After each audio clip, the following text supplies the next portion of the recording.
The Battle of Valmy was the first major victory by the Army of France during the Revolutionary Wars that followed the French Revolution. The action took place on 20 September 1792 as Prussian troops commanded by the Duke of Brunswick attempted to march on Paris. Generals François, Kellermann and Charles Dumouriez stopped the advance near the northern village of Valmy in Champagne-Ardenne. In this early part of the Revolutionary Wars, known as the War of the First Coalition, the new French government was in almost every way unproven, and thus the small, localized victory at Valmy became a huge psychological victory for the revolution at large. The outcome was thoroughly unexpected by contemporary observers, a vindication for the French revolutionaries and a stunning defeat for the vaunted Prussian army. The victory emboldened the newly assembled National Convention to formally declare the end of monarchy in France and to establish the First French Republic. Valmy permitted the development of the revolution and all its resultant ripple effects, and for that it is regarded by historians as one of the most significant battles in history. Background: as the French Revolution continued, the monarchies of Europe became concerned that revolutionary fervor would spread to their countries. The War of the First Coalition was an effort to stop the revolution, or at least contain it to France. King Frederick William II of Prussia had the support of Great Britain and the Austrian Empire to send the Duke of Brunswick towards Paris with a large army. In the war's early encounters of mid-1792, French troops did not distinguish themselves, and enemy forces advanced dangerously deep into France intending to pacify the country, restore the traditional monarchy, and end the revolution. The French commander Charles Dumouriez, meanwhile, had been marching his army northeast to attack the Austrian Netherlands, but this plan was abandoned because of the more immediate threat to Paris. A second army under General François Kellermann was ordered to link up with him in a mutual defense. Just over half of the French infantry were regulars of the old Royal Army, as were nearly all of the cavalry and, most importantly, the artillery, which were widely regarded as the best in Europe at the time.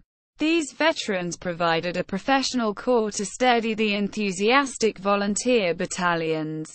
Combined, Dumouriez' Army of the North and Kellermann's Army of the Centre totaled approximately 54,000 troops. Heading towards them was Brunswick's coalition army of about 84,000.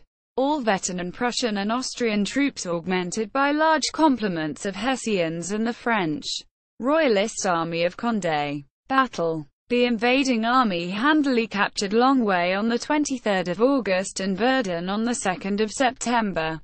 Then moved on toward Paris through the defiles of the Forest of Argonne.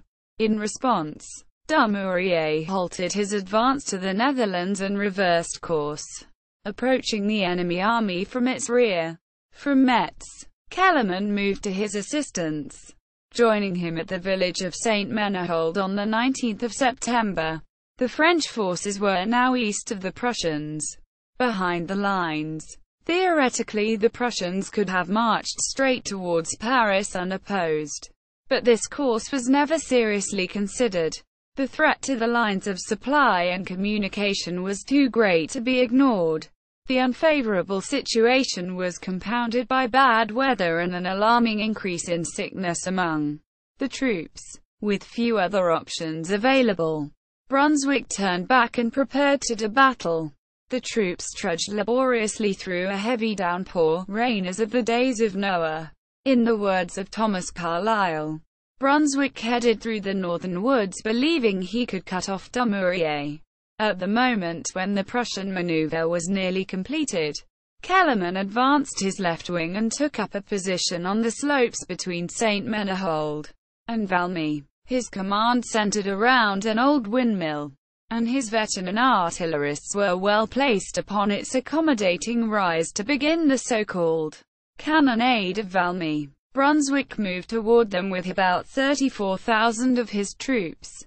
As they emerged from the woods, A long-range gunnery duel ensued and the French batteries proved superior. The Prussian infantry made a cautious and fruitless effort to advance under fire across the open ground.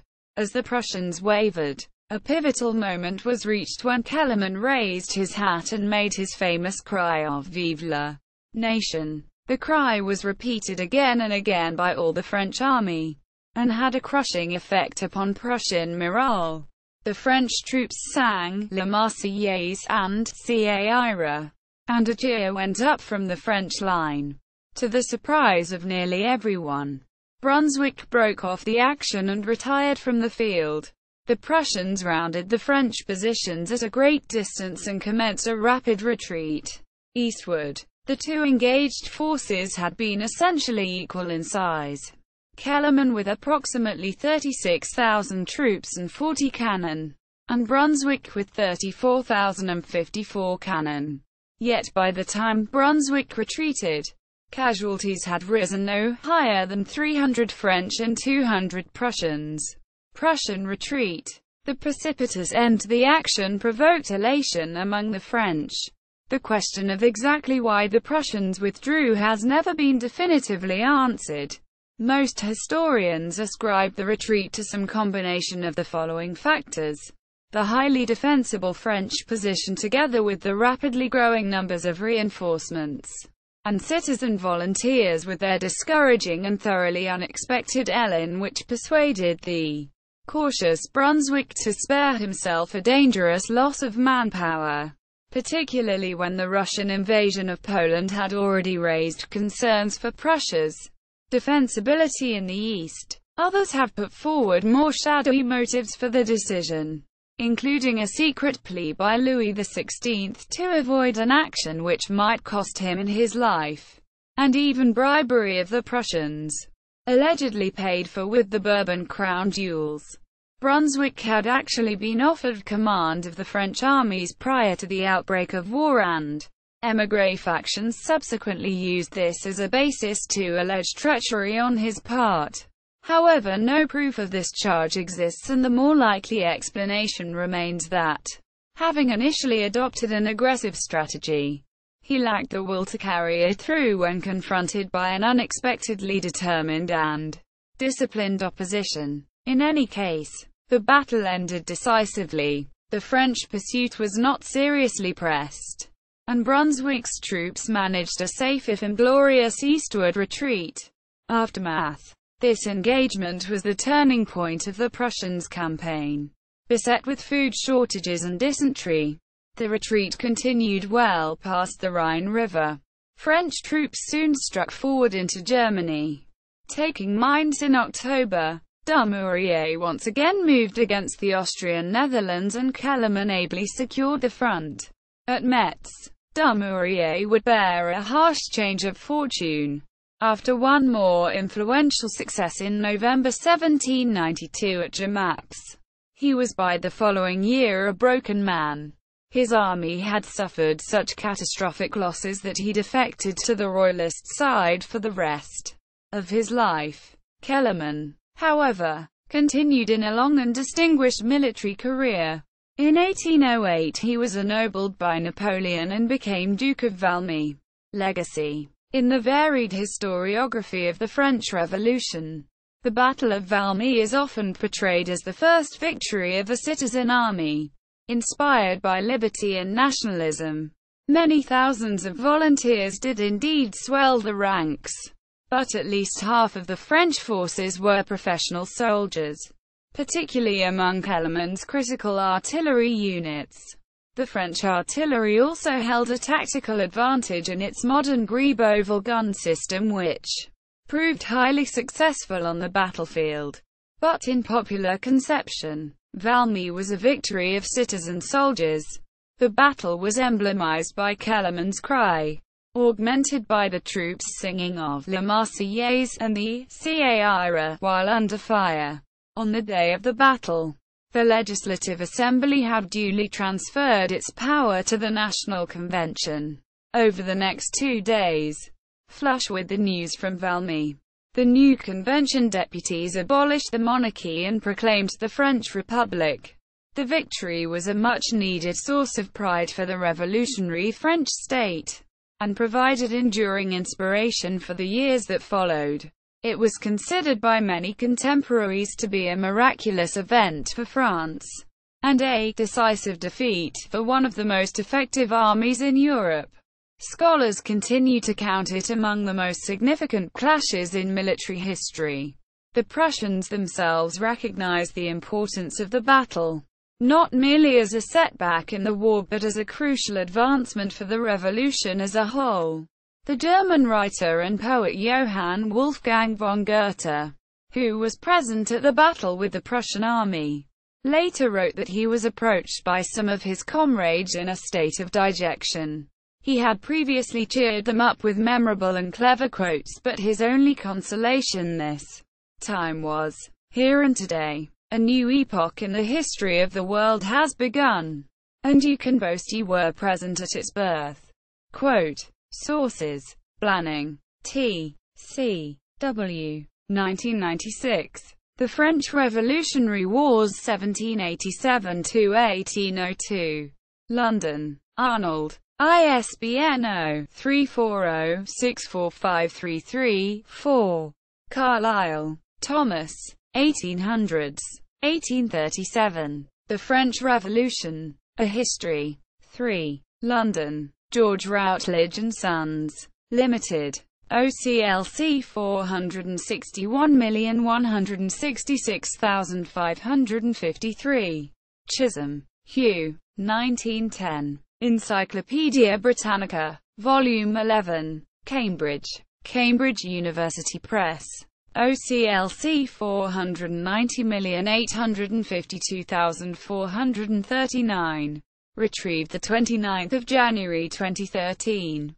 Creasy, Edward Shepherd. 1851. The 15 Decisive Battles of the World. From Marathon to Waterloo. New York. Harper and Brothers. OCLC 5,026,550. Retrieved 29 January 2013. Crowdy, Terry. French Revolutionary Infantrymen. 1791–1802. Warrior Series. 63. Oxford. Osprey. pp. 8. 24. ISBN 1-84176-552-X. Doyle, William. 2002. The Oxford History of the French Revolution. Oxford. Oxford University Press. ISBN 978-0-19-92-5298-5. Dunn Pattinson, Richard P. 2010. 1909. Napoleon's Marshals. Bremen, Germany. Europäische Hochschulverlag GmbH & Co. ISBN 978-3-86741-429-6. Retrieved 29 January 2013. Asdale, Charles. 2009. Napoleon's Wars. An International History. 1803–1815. New York. Penguin. p. 161. ISBN 0-14-311628-2. Retrieved 29 January 2013. Fuller, J. F. C. 1987. 1954. A Military History of the Western World. 2. New York. Da Capo Press. ISBN 0-306-80305-4. Horn, Alistair. 2004. La Belle France. New York. Vintage. ISBN 978-1-4000-3487-1. Lanning, Michael Lee. 2005. The Battle 100. The Stories Behind History's Most Influential Battles. Chicago. Sourcebooks, Inc. ISBN 1-4022-0263-6. Retrieved 29 January 2013. Price, Monroe.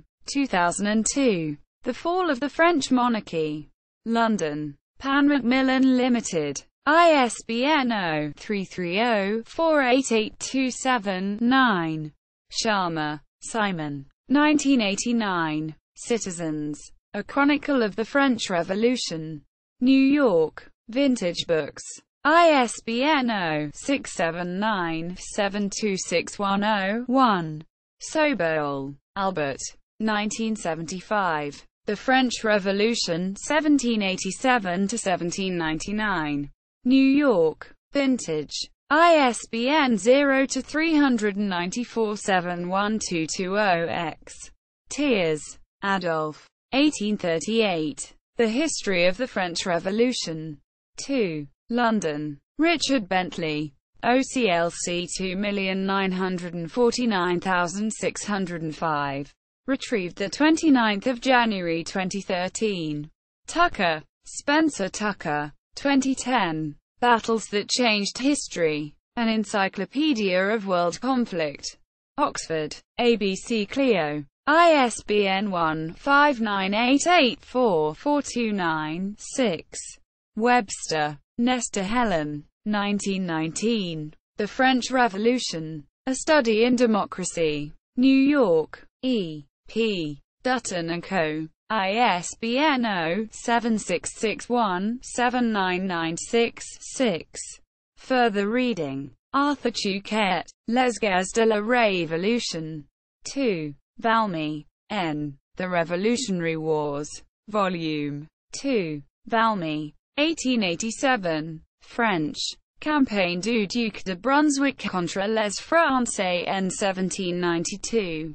N. Campaign of the Duke of Brunswick against the French in 1792. An eyewitness account by a Prussian officer. First published in France in 1794. French.